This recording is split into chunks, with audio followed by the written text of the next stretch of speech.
March 2025ના રોજ ring road પર આવેલા જીવનદીપ કોમ્પ્લેક્સમાં 3 ઓફિસમાંથી 1,64,000 રૂપિયા મુદ્દામાલની ચોરી થઈ હતી। આ બાબતે અઠવા લાઇન્સ પોલીસ સ્ટેશનમાં 3 ગુના દાખલ થયા હતા। સુરત ક્રાઇમ બ્રાન્ચ દ્વારા પણ આ ચોરને પકડવાની તજવીજ હાથ ધરાઈ હતી।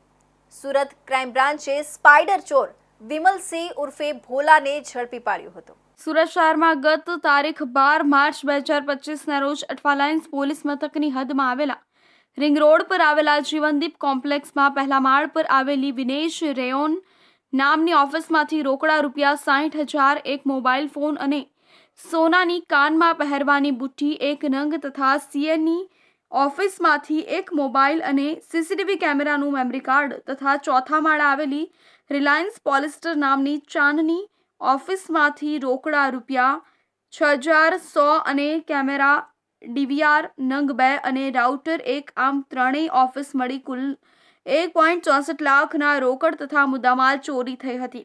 જે બાદ અઠવા લાઇન્સ પોલીસ મથકમાં ઘરફોડ ચોરીનો ગુનો નોંધાયો હતો। આ ગુનો દાખલ થતાં ક્રાઇમ બ્રાન્ચની ટીમ દ્વારા ગુનાના સ્થળને વિઝિટ કરીને ગુનાનો ભેદ ઉકેલવા પ્રયત્નો હાથ ધરવામાં આવ્યા હતા।